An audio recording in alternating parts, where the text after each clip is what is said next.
안녕하십니까. 신의균 군사TV 디펜스 브리핑입니다. 자, 오늘도 아주 중요한 군사 무기 관련 소식 알려드리겠는데요. 야, 러시아. 아니, 어떻게 이렇게 너무나 뻔한 거짓말을 이렇게 하는지 모르겠습니다. 기가 막힌 거짓말 했는데 자기네들이 수호이 35 전투기로 이틀에 걸쳐서 우크라이나 전투기 5대 격추. 그래서 에이스로 등극했다. 하루에 3대, 그 다음날 2대 격추했다고 하는데 이게 지금 거짓말인 게 우리 눈에는 보입니다. 어떻게 해서 러시아가 또 이런 거짓말 했는지 알려드리도록 하겠고요. 자, 우리의 경쟁자죠. 독일 라인메탈이 자기들이 만든 그 초고가의 장갑차 복서, 퓨마 뭐 이런 것들이 있는데 그 퓨마 장갑차 18대가 모조리 그냥 고장이 나서 사용 못하게 됐죠. 그래서 나토 훈련 참가 못하게 됐죠. 그거 저 억울하다라고 하는데 그 운용부대인 14단 관계자가 직접 일가를 했는데 정말 화끈합니다. 보겠습니다. 신의균의 군사TV 구독, 알림, 좋아요 눌러주십시오. 5가지 단신을 먼저 보겠습니다. 미국이 대만의 볼케이노 지뢰 살포 시스템 판매를 승인했고 이 소식에서부터 러시아가 흑해함대 사령부죠. 세바스토폴 해군기지를 재가동했다. 그리고 방공, 드론 경계 강화를 했다. 라는 소식까지 알아보도록 하겠습니다. 첫 번째입니다. 대만의 고성능 무장 시스템 획득은 방해하고 있는 미국이 소모성 무기에 대한 판매는 아주 적극적인 모습을 보이고 있습니다. 미국이 1억 8천만 달러 규모의 볼케이노 지뢰 살포 시스템 대만 판매를 승인했다는 소식입니다. 우크라이나가 러시아의 자폭 드론을 격추할 수 있는 공대공 전투 드론을 개발해 2월부터 실전 투입에 들어갈 것이라고 밝혔습니다. 최대 10km급 사거리를 가질 예정인 이 공대공 드론은 러시아군이 운용하는 저속 드론에 충돌하는 방식으로 요격 작전을 수행하는데요. 과연 이러한 방식의 드론이 어느 정도 효과를 거둘 수 있을지 지켜봐야겠습니다. 이스라엘 현지 시각 1월 2일 오전 시리아 수도 다마스쿠스를 공습했다는 소식입니다. 국제공항과 공항 남쪽의 물류 창고를 겨냥한 이번 공습으로 시리아 정규군 2명이 사망하고 친이란 민병대원 다수가 부상을 입었는데요. 이스라엘 언론은 이번 공습이 이란제 불법 무기 반입 시도 현장을 타격한 것이라고 전하고 있습니다. 최근 프랑스제 라팔 전투기 구매를 발표했던 콜롬비아가 이번에는 차세대 포병 시스템으로 프랑스제 세자르 마크2 NG를 발주한다고 밝혀 주목됩니다. 이번 우크라이나 전쟁을 통해 세자르 자주포의 형편없는 기동성과 생존성이 드러나고 있는데 이런 물건을 이렇게 잘 파는 걸 보면 프랑스의 외교력과 로비력이 상당한 것 같습니다. 러시아가 세바스토폴 해군기지를 다시 가동하기 시작했다는 소식입니다. 무장 헬기와 소형 경비정에 의한 초계를 크게 늘리고 방공자산을 강화해 우크라이나의 추가 타격에 대비하며 기지 정상 가동을 부분적으로 시작했는데 지난 공격의 교훈에 따라 구축된 러시아의 다중 방어 시스템이 얼마나 효과를 발휘할지 한번 지켜봐야겠습니다. 자, 지뢰, 대전차 지뢰를 이렇게 쏘아서 막 흩뿌리는 무기체계예요. 볼케이노, 화산 폭발하듯이 이렇게 하는데, 자, 미국이 바이든 정부로 들어와서 대만에 대형 무기 판매하는 걸 꺼리고 있죠. 그래서 대만에 4,000톤 이상의 중형 호위함을 하려는 것을 억제해가지고 1,000톤급 초기함으로 바꾸는 등 굉장히 트럼프 시대에 아주 첨단 무기 지원을 많이 하려던 그것에서 많이 바뀌었어요. 그런데 이제 이런 소모성 부품, 탄약 이런 것들은 마구마구 퍼주고 있는데 조금 속내가 보이는 것 같습니다. 자, 이란의 샤히드 136 이게 자폭 드론이 우크라이나를 계속 괴롭히고 있죠. 1월 1일에만 해도 45대를 키우로 날려보내는 등 계속 괴롭히고 있는데 그걸 이렇게 싼 싸구려 드론을 비싼 수십억짜리 패트리어트 이런 거로 맞추면 이건 너무 가성비 안 나오죠. 그래서 우크라이나가 자체 개발했는데 시속 한 100몇십 킬로로 천천히 날아오니까 또 그 천천히 날아올 만큼 이 요격할 수 있는 시간도 많으니까 자기네들도 드론을 날려보내서 드론으로 박치기를 시켜서 격추시켜버린다 라는 개념을 가지고 대응 드론, 요격 드론을 개발했다고 하는데 이거 야간에 날아오면 어떻게 될지 좀 궁금하기도 한데요. 어쨌든 잘 해보기 바랍니다. 이게 괜찮으면 우리나라도 북한 드론 그렇게 요격하면 되겠네요. 자, 이스라엘이 다마스쿠스 시리아의 수도죠. 다마스쿠스 국제공항과 그 남쪽에 있는 물류창고를 때려버렸는데 여기에 이란이 헤즈볼라에게 불법 무기를 제공해주는 정황을 포착하고 그 무기를 딱 내려놓고 이란 돌아가고 난 뒤에 이제 때려버린 거예요. 다마스쿠스 일국의 수도의 국제공항인데 허관을 이렇게 두들겨 맞을 바에야 불법 무기 거래 안 하는 게 어떻겠냐. 여기서 대통령궁도 가깝습니다. 라는 생각이 드네요.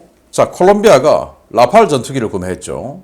그리고는 또 불과 며칠 만에 프랑스로부터 세자르 자주포 한 개 대대분을 구매한다 라고 발표를 했는데 정말 놀랍습니다. 프랑스가 콜롬비아 무기를 그냥 싹 다 석권하는 이런 상황인 것 같은데, 자, 세자르 자주포 최근에 동유럽에 팔린 가격이 대당 80억 원, 우리 K9 자주포가 에스토니아에 팔린 가격이 대당 50억 원.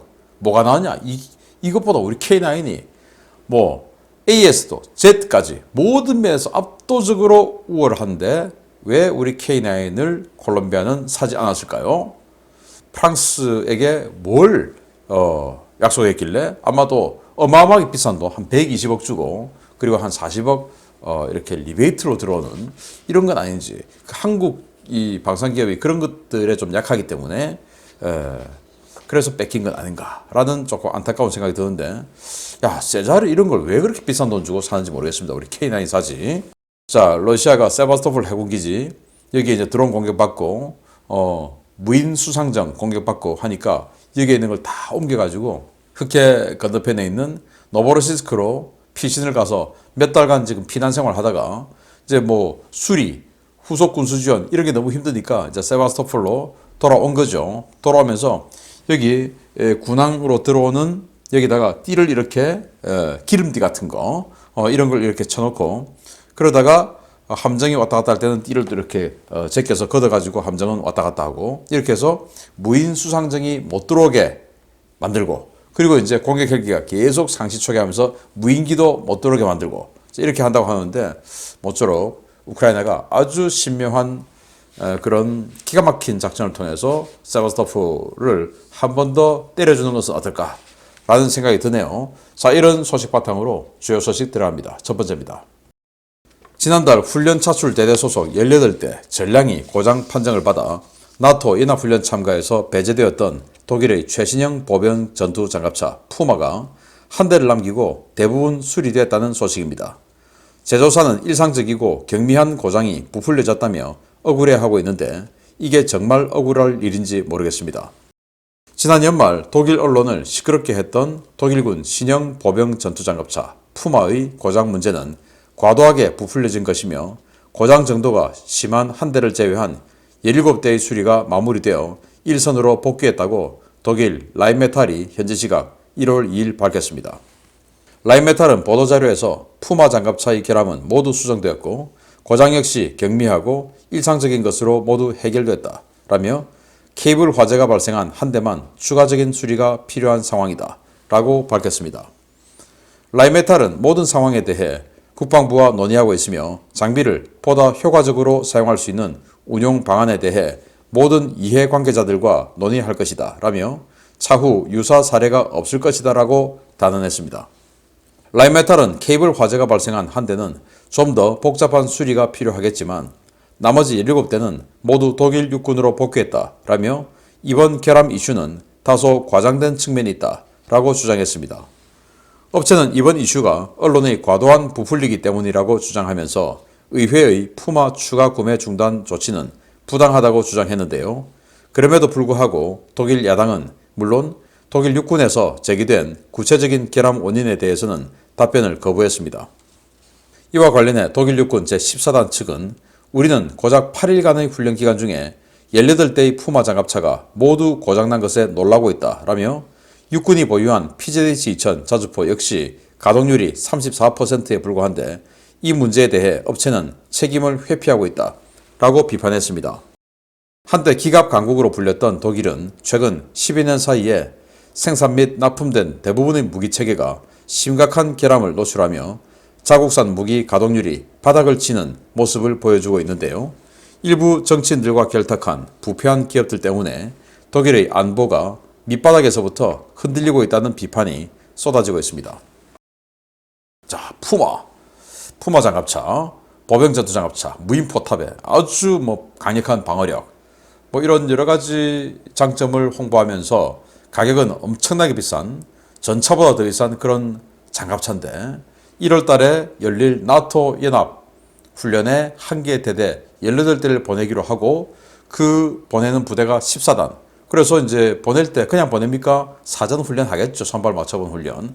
그거 하는데 불과 8일 만에 18대가 모조리 고장나가 버린 거예요. 그 중에 한 대는 실내 케이블 화재가 나가지고 실내 불이 나버리고 이런 어마어마한 상황이 발생해서 이 푸마가 대체하기로 했던 아주 오래된 장갑차 마르더 그걸로 이제 대체해서 나토 훈련 보내고 자기들은 수리를 했는데 라이메탈 여기에서는 우리 억울하다. 이 별거 아닌 고장 가지고 왜 그렇게 호들갑이냐? 라고 지금 항변을 하고 있는데 그럼 도대체 무슨 고장이냐? 라고 하니까 그건 또 말 안 하고 그리고 이런 여러 가지 고장 문제 때문에 푸마를 독일 육군이 한 300여 대를 도입하려고 했는데 그걸 지금 스톱을 시킨 겁니다. 그러니까 그 스톱 시킨 건 억울하다. 계속 사줘. 이렇게 지금 하고 있다라는 거예요. 자, 그런데 여기에서 정말 또 놀라운 자료가 또 나왔습니다. 이 14단 관계자의 말에 따르면 독일 육군의 현재 PZH-2000 자주포의 가동률이 34%에 불과하다. 아니 3분의 1밖에 가동을 못하고 3분의 2는 서 있다라는 거예요. 자주포가. 이게 말이 되냐? 저는 우리 한국 육군의 포 사격 훈련에 정말 많이 가봤는데 우리 육군 포 사격할 때 이 18문 한 개 대대죠. 대대 훈련할 때 저기 철원에가 문해리 사격장이 있습니다. 거기 한 개 대대 또 옆에도 또 한 개 대대 이런 식으로 몇 개 대대가 사격 훈련하는데 한 개 대대 18문이 아니고 16문, 15문 이런 걸 본 적이 없어요. 전부 18문 딱 들어와가지고 사격 훈련하고 하는 걸 저는 항상 봤어요. 그게 우리 K9이든 K55든 또 KH-179 견인포든 다 그렇게 했어요. 우리는. 그래서 저는 가동률이 34%다. 이게 지금 이거 어떻게 해서 이런 일이 생길 수 있냐? 라는 생각이 들 정도인데 그 정도로 우리 한국 육군의 군수 지원 후속 체계 참 잘 돼 있다. 라는 방증인 것이고 여기는 정말 독일의 군수 사령부의 역할 제대로 못하고 있다. 그리고 독일 이 라이메탈 또 클라우스 마파이 베그먼 이렇게 정말 그 회사들이라고 생각했던 이 회사들의 이 무기 만드는 신뢰성, 내구도 이런 것들도 형편없다. 라는 걸 느낄 수가 있는 거죠. 우리 한국 대단합니다. 자, 그래서 이런 무기를 만드는 라이메탈하고 지금 미국에서 우리가 57조 원짜리 브래들리 장갑차 후속 사업을 하지 않습니까? 그 브래들리 장갑차의 후속 모델에서 우리 한국의 AS-21하고 경쟁하는 그게 바로 이걸 바탕으로 만든 거 아닙니까? 링스. 그러니까 원판 불변의 법칙, 원판이 이 모양인데 라는 소문이 미국으로 쫙 퍼져가서 우리 한국이 57조 원짜리 그리고 또 호주의 5조 원짜리 사업을 독일 라이메탈에게 이겨서 확 다 먹어버리기를 기대합니다. 이런 소문 확확 퍼져야 됩니다. 두 번째입니다. 아무래도 러시아 국방부는 직종을 군사력 운용 대신 낚시터 운영으로 바꿔야 할 것 같습니다. 잊을만 하면 거짓말이나 허풍 떡밥을 던지며 호사가들을 즐겁게 해주고 있는 러시아가 이번에는 한소티에서 트리플킬을 기록했다며 주장해 논란이 되고 있습니다. 러시아가 지난 연말 도네츠크 상공 전투 공중초계에 동원된 수호이-35S 전투기를 이용해 1시간 만에 무려 3대의 우크라이나군 항공기를 격추하는 진기록을 세웠다고 러시아 국방부가 현지 시각 1월 2일 주장했습니다. 러시아 국방부는 수호이-35S 전투기의 이륙 및 비행, 착륙 영상 전반을 공개하며 해당 기체가 12월 29일 도네츠크 상공에서 전투 공중초계 임무 때 우크라이나군 항공기 3대를 격추하는 기록을 세우고 귀환했다고 주장했습니다. 러시아 측은 수호이-35S 전투기가 우크라이나 미그-29 전투기 1대, 밀-8 수송헬기 2대를 공대공 미사일로 격추했다라고 주장했는데요. 해당 기체가 다음날 또 출격해 밀-8 수송헬기 2대를 더 격추해 도합 5대의 적기를 격추한 에이스로 등극했다라고 선전했습니다. 러시아 국방부는 수호이 35S 전투기 한 대가 도네츠크주 노보 엘리자베토프카 상공에서 미그 29 한 대를 드류슈코프카와 야블로노프카 상공에서 밀8 헬기를 각각 한 대씩 격추했다라고 주장했는데요. 러시아 국방부가 에이스 기체의 출격 및 귀환이라며 공개한 영상 때문에 러시아 현지에서는 조작 논란이 불거졌습니다. 러시아가 공개한 영상 속 수호이 35S 전투기는 이륙전 R-77 에더 중거리 공대공 미사일 2발, R-73 아처 단거리 공대공 미사일 2발을 탑재하고 있었는데요. 비행 중에는 갑자기 KH-31P 대레이더 미사일 장착 모습이 등장하더니 착륙 때는 이들 무장을 모두 사용했는지 빈 기체로 활주로에 내려앉았습니다. 문제는 러시아가 영상 속 수호이 35S의 기체 번호를 모두 가렸다는 점, 러시아가 우크라이나 공군기를 격추했다고 밝힌 지점은 우크라이나가 다층 방공망을 운영하고 있는 지역으로 최근 몇 달간 러시아군 군용기의 활동이 없었다는 점입니다. 우크라이나 총참모부와 워싱턴 소식통들은 러시아가 전과를 주장한 12월 29일과 30일 양일간 격추된 우크라이나 기체는 바이락타르 TB2 드론 한 대와 쿼드콥터형 드론 8대이며 이들은 모두 보병 휴대용 지대공 미사일에 격추되었다고 밝히면서 당일 러시아군 전투기가 우크라이나 영내에 들어온 것은 없었다고 주장하고 있습니다. 러시아가 우크라이나 미그 29와 밀8 헬기를 격추했다고 밝힌 지역은 우크라이나군 통제 지역이고 민간인들의 오신트 활동이 활발한 지역인데요. 해당 지역에 떨어진 기체도 해당 지역까지 들어온 러시아 항공기도 없는데 러시아 수호이 35 전투기는 도대체 어딜 가서 뭘 격추하고 온 것인지 전문가들의 의혹 제기가 쇄도하고 있습니다. 자, 이게 러시아 국방부 마크보입니다. 러시아 국방부가 공개한 영상인데요. 수호이 35, 이 기체가 이륙을 하는 모습이에요. 이 이륙하는 이 작전에서 한 방에 3대를 격추했다라는 건데, 자, 여기 이제 날개를 보시면, 날개 끝단에 키비니 전자전 시스템이 여기 하나 붙어 있고, 반대쪽에도 키비니 전자전 시스템이 붙어 있습니다. 그리고 날개 중간에 여기, 아처, 단거리 열추적 공대공 미사일 여기 하나 붙어 있죠. 여기도 아처, 열추적 미사일 붙어 있습니다. 그리고 기체 하단에 여기 보시면 여기 이제 아더, 중거리 액티브 레이더 스티커를 사용하는 그 미사일이죠. 아더 미사일 이렇게 해서 각 2발씩 해서 총 4발의 미사일이 공대공 미사일이 장착이 되어 있고 키비니 전자전 시스템이 장착이 되어 있고 이 상태에서 이륙을 해요. 이륙을 하는데 국기만 보여주고 여기 살짝 가렸는데 하여튼 뭐 기체번호 이런 건 안 보여줍니다. 자, 여기도 기체번호 지금 이렇게 모자이크 칠을 딱 해놨어요. 자기들 일부러 가린 겁니다. 자, 이렇게 해서 딱 떴는데 아니 여기에 지금 이상한 뭐가 보이네요. 이게 뭐냐? 이건 KH-31 대레이더 미사일이에요.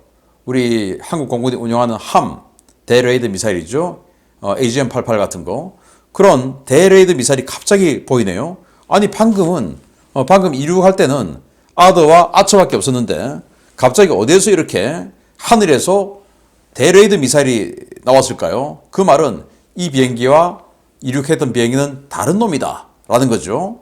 그리고는 이제 자기네들이 다 격추했다 하고 돌아올 때 보니까 또 이제 비행을 할 때 뭐 하도 우크라이나 또 러시아 이 워신트들이 이 여기 보이는 이 지형 이것만 가지고도 막 그냥 여기 어디다 라고 다 해보니까 밝혀내버리니까 이렇게 역광으로 그래서 뒤가 도저히 안 보이는 이런 사진만 공개해서 이 조종사가 바로 에이스야 하고는 공개를 하고 그리고는 이제 돌아왔어요. 돌아올 때 보니까 미사일이 아무것도 없습니다. 그러니까 이제 4발 다 쐈다 이건데 자 그러면서 여기에 기체 번호 기수에 있는 기체 번호 또 가렸어요. 이렇게 가렸어요.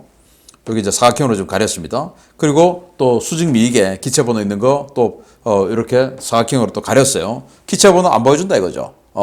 왜냐? 다른 놈들이니까. 그래서 결정적으로 이륙할 때 이 비행기다 하고 떴는데 아처 2발, 아더 2발, 4발의 공대공 미사일만 달고 떴는데 비행할 때는 이렇게 갑자기 공대지 대레이더 미사일이 장착이 되어 있는 이 모습. 이거 완전히 거짓말 바로 들켜버린 거죠. 그리고 이제 돌아올 때 여기 지금 윙팁의 키비니 시스템이 잘 안 보이는 것 같은데 아무튼 이 떴을 때 그 비행기인지 이것도 제가 좀 긴가민가 헷갈려요. 자, 그러면서 자기네들이 또 전술 지도를 보여주면서 여기 도네츠크예요. 도네츠크 시. 그리고 이제 여기가 영역선이죠. 이 지역이 지금 러시아가 좀 짙은 부분이 러시아가 장악하고 있는 지역, 흰 부분이 우크라이나 장악 지역이죠. 그래서 도네츠크 시에서 남서쪽으로 가서 그러면 거기 지금 한창 전투가 붙고 있는 마린카 지역이죠. 그 마린카 후방 지역에 미그 29를 이렇게 격추했다. 이렇게 짝대기 딱 꺼놓고 이렇게 있습니다. 미그 29. 그리고 거기에서 다시 북쪽으로 올라가면 여기 이제 아우디우카 북쪽이죠. 여러분들 많이 들어보셨을 겁니다. 마린카, 아우디우카 얼마나 지금 치열하게 전투가 벌어지고 있는 곳입니까? 그 북쪽에 밀8 헬기 또 그리고 더 북쪽으로 올라가서 또 밀8 헬기 이런 식으로 격추를 했다라고 이야기하는데 여기에는 지금 우크라이나군의 샘 시대공 미사일들이 완전히 쫙 깔린 지역이에요. 여기에 들어가서 물론 뭐 미사일 쐈으니까 여기까지 가서 쏜 건 아니고 전방에서 쐈겠지만 이게 믿어지냐? 왜? 여기까지 들어오면 바로 여기서 공대공 지대공 미사일 올라오죠. 그래서 이 지역은 지금 러시아군이 못 들어가요. 그리고 우크라이나 오신트들은 이 지역에 활발하게 활동하고 있으니까 떨어지면 추락하면 그거 사진 찍어서 올립니다. 하나도 올라온 게 없어요. 그러니까 이거 거짓말이다 라는 거죠. 결정적으로 대레이더 미사일을 장착한 사진을 보여주면서 이거다. 아까는 없었는데 그러니까 하나가 틀리면 사실은 이 영상 전체의 신뢰성을 담보할 수 없죠. 그래서 이틀 만에 5대의 항공기를 격추했다. 물론 뭐 4대는 헬기, 1대만 전투기인데 그 5대 전부 거짓말일 가능성이 높다. 입만 열면 거짓말, 돌아서면 뒤통수 치는 이 전형을 보여주는 까보니까 러시아네 라는 까보로 보여줬습니다. 또 거짓말 드리겠습니다. 마치겠습니다. 감사합니다.